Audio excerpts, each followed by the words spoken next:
All right, let's get to our mailbag. And before we get to a mailbag question, I want to talk about Team USA for a minute. So we got the preliminary 12-man roster that got released, and I just kind of want to talk through it and give my initial opinions on the basketball dynamics at play with this team.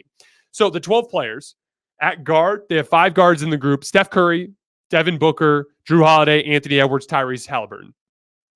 At forward, they have 4 forwards: LeBron James, Kevin Durant, Jason Tatum, Kawhi Leonard.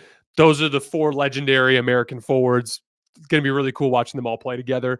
And then at the center position, Joel Embiid, Anthony Davis, and Bam Adebayo. So first thing that I want to get into is I would start Anthony Davis over Joel Embiid. I don't think he will. I think Embiid's cachet is going to lead to him starting, but I personally would start Joel Embiid. The highest value that can be brought at that position with this group of players is versatile defense and connectivity on offense.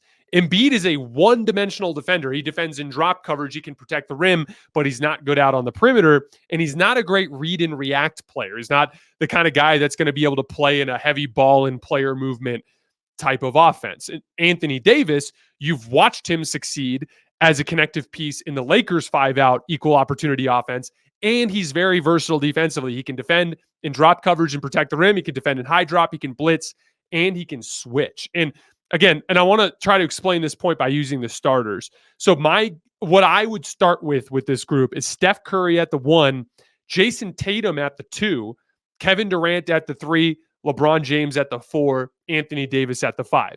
You would have all sorts of scheme versatility with that group. You could switch 1 through 5. Even if Steph ended up in an unfavorable matchup, Steph could press up on the jumper or front the post in a post-up situation, because literally on the back line, you have Kevin Durant, Anthony Davis, LeBron James, and Jason Tatum. And a ton of length and athleticism that can cover ground in help. So I think you could do some switching there, or you can run drop and have Tatum run over the top. I think Tatum is a guy that can be very impactful as a primary point of attack defender. It's something that I think has been an underrated trait of his over the course of his career, and have that length chasing over the top to funnel into Anthony Davis in a drop coverage with Kevin Durant and LeBron James operating as the low man or the guy on the wing that rotates down. Like I think you could do a lot defensively with that particular group. With Joel Embiid, I just don't think you're as versatile defensively. Now, Embiid has value here. Like bigger European centers that can bury Anthony Davis under the rim. If you run into that kind of matchup, if you run into Jokic, Joel Embiid is one of the guys that actually has the physical size to kind of hang with Nikola Jokic. But in the aggregate, in most matchups, I like Anthony Davis there. And then on the offensive end of the floor, AD is just like AD and LeBron. Think about the damage they do with the Lakers in all their horn sets and stuff as just operating at the elbow as screen and roll guys. Like, I now imagine instead of Austin Reeves and D'Angelo Russell, it's Kevin Durant and Steph Curry. That's where I kind of see the fluidity and connectivity of that 5-man group just working with more of like a 5-out big in Anthony Davis rather than this, supremely gifted post-up ISO player in Joel Embiid. I think there's value there, but I think Anthony Davis makes more sense in the core groups. Who all should play? When I look at the roster, I think Drew Holiday has to play. I think Kawhi Leonard has to play. Again, Joel Embiid has to play, especially in specific matchups. I think that's your 8-man rotation. So Steph, Tatum, LeBron, KD, Anthony Davis, Drew Holiday, Kawhi Leonard, Joel Embiid. And then if you needed another perimeter defense option, if a super quick guard that's causing you problems and Tatum is struggling with screen navigation and Drew Holiday, for whatever reason, is not fast enough for the guy, I think Anthony Edwards is another guy who could get really handsy on the perimeter and contain a ball handler. So I think you could go to him as well. As far as my prediction goes for how that team will perform, if they embrace 5-out and they play for each other, I think they're going to wipe the floor with everyone. But if they kind of play your turn, my turn, and they don't embrace all the details and they play lazy basketball, the teams overseas are good enough to beat them. But that said, even though the top of the NBA is no longer American players, the depth of talent in the United States is still far greater than the rest of the league. And we're sending our best guys this time. And if they embrace playing for each other and doing the right things, I think they're going to win easily in the Olympics. All right, mailbag question. Jokic is 19th in free throw attempts per game, but 10th in points in the paint. Of those ahead of him in free throws attempt, but behind in points in the paint are Anthony Edwards, LeBron James, Anthony Davis, Damian Lillard, DeMar DeRozan, Zion Williamson, Paolo Banchero, Jaren Jackson Jr., and maybe more. I ran out of room before I was asked to pay. Plus, Jokic has as many or more games played than almost all these guys. Anyway, why do you think Jokic doesn't get the free throw attempts others do? And what do you think he could do different to get those free throw attempts? Love the show and watch nearly every episode. Keep it up. Thank you so much for the kind words and for supporting the show.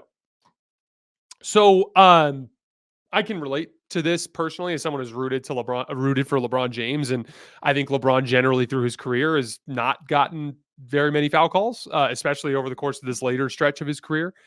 But like, I've never had a problem with it. And the main reason why is I want LeBron to be able to play bully ball. And in order for LeBron to be able to play bully ball, you got to have a give and a take there. And I don't think you have to look much further than the free throw attempt leaders to see that bully ball players don't really get rewarded. Now, Giannis is the exception. Giannis is number one in free throw attempts. He's the outlier. I think he gets an absurd whistle. Every time I watch Giannis play, I watch him run dudes over and get foul calls, and I think it's completely ridiculous. I don't have an explanation for you. He's the outlier. But LeBron James and Nikola Jokic are both top 10 in points in the paint, but they both only shoot 6 free throws a game. And I'm okay with that because I want them to be able to physically inflict themselves on the opponent as well. But if you go down the rest of the free throw attempt list, it makes some sense. It's like number 2 is Shai Gilgeous-Alexander. He's a finesse player who's a grifter. Number 3 is DeMar DeRozan. He's a finesse player who's a grifter. Number 4 is Luka Doncic. He plays some bully ball, but he gets his calls with finesse grifting, low gathers, pump fakes, things along those lines, right? Anthony Davis is at 6 in free throw attempts. He flops a lot. Nikola Jokic doesn't. That's kind of in his personality, right? Number 7 is Damian Lillard. He's a finesse grifter. So you get the point. Like, free throw attempts are so not about necessarily about shooting in the paint. It's about grifting. The shooting in the paint is part of it. You want to shoot in the paint. The Lakers being a team that scores in the paint a lot is part of what pushes up their free throw attempts. But the real reason they shoot a ton of free throws is Austin Reeves is a grifter. Anthony Davis is a grifter. 2 of their top 4 scorers are guys that specialize in finding ways to get to the foul line. So like at a certain point, like that is kind of, it's only half the battle. Half the battle is getting in the paint often and getting into contact situations a lot. The other half of it is like, it's kind of a gamesmanship thing. And LeBron James and Nikola Jokic have never been good at that gamesmanship.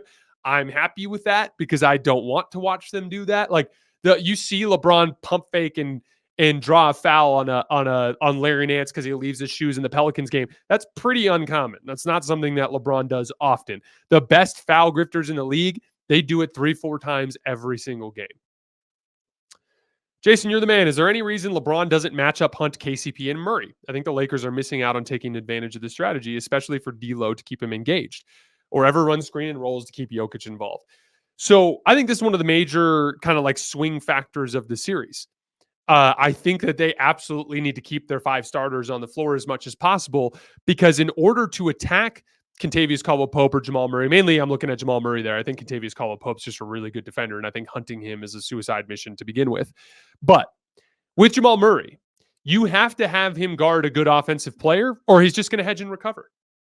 And it's really that simple. Like, a lot of times where things fall apart for the Lakers against the Nuggets is when they can hide Jamal Murray on a Cam Reddish, or last year a Dennis Schroeder. And then even if he hedges, the guy slips out of that screen. And even if he catches, Jamal can recover in time, or they just don't have to worry about that guy knocking down the shot. If you make Jamal Murray guard Austin Reeves, because KCP has to guard D'Lo, because Aaron Gordon has to guard LeBron, because Michael Porter Jr. has to guard Rui Hachimura, then in that situation, if they don't switch and they hedge, Austin Reeves is a very good movement shooter, and he can pop to the free throw line, or slip to the free throw line, or pop to the 3-point line and make shots and attack closeouts and things along those lines. Like, again, attacking a matchup is not as easy as like just call for a screen, get a switch, and go. Most coaches, you don't think Mike Malone's sitting around going like, how do we make sure Jamal Murray does not get attacked in this series? And the way they're going to do that in most cases is going to be hiding him on the worst offensive player every single opportunity they get. And when he has to guard a good offensive player, they're going to have him hedge and recover. And so again, that hedge and recover, for those of you guys who don't understand the concept, it's just when the screen gets set, you jump out high to cut off the driving lane, and then you sprint back to the screener as soon as you can. Hi, Jason. I think the Lakers should put Austin on Michael Porter Jr. and put LeBron on Jamal Murray for defense. I think Austin is fast enough to keep his body on MPJ, and LeBron can bully Jamal. Maybe not for the whole series, but just if Jamal starts cooking, what do you think? So Austin on MPJ is a little bit of an issue because MPJ can just shoot over him easily. That was an issue early in the series last year. Austin actually started with the Michael Porter Jr. assignment and just got shot over and rebounded over a lot.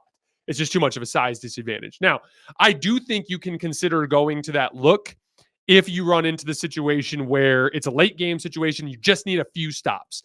And then you do what you did in 2020. You put LeBron James on Jamal Murray, Anthony Davis on Nikola Jokic, switch any sort of two-man game that they run. I'd put D'Lo on Michael Porter Jr., and I'd put Austin on KCP because KCP is just more active running off of just with speed, running off of screens. And I think Austin's a little bit more diligent staying attached. Michael Porter Jr. spots up more, even though Michael Porter Jr. also runs off screens. Everybody runs off screens, but KCP does so more. So I would put Austin there, and I put D'Lo on Michael Porter Jr. But I do think they'll go to that look. I just don't think it's something you can ask LeBron to do for an entire series. I think it's more of a crunch time thing. And one of the major points of this series that I'm looking at here is like, how much of the dirty work are LeBron and AD willing to do? Are you going to let Rui just get flambéed on an island? Or are you going to step in there and try to help him? Because like, I hate to break it to you, but if you go down with Rui guarding Jokic, you're just going to lose the series. And you might lose the series anyway. But I think your best bet is to ask your two best defensive players, LeBron James and Anthony Davis, to try to close that deal. Last question. Jason, your logic is correct, but I'm not there that Steph has declined because of age. It's more to do with lack of support. LeBron is a top 10 to 12 player with a top 10 supporting cast that has championship ceiling. By that logic, Steph, who is ranked higher than LeBron, needs similar support. Then you can have that ceiling. First of all, I don't think Steph's better than LeBron anymore. I think LeBron has clearly played better basketball than him this season, especially down the stretch of the season. I do think supporting cast plays a role. There's no doubt that Steph has a really tough job. But I watched Steph in 2021 without Klay Thompson, with a substantially more limited offensive roster, be at a much, much higher level as a player. Go back and watch some of those games from the springtime in 2021, the year they lost in the play-in. Go back and watch some of those games. They would have made the playoffs straight up if it wasn't for Steph like bruising his tailbone on the stair step. He was cooking the entire league in that series or in that season in the springtime.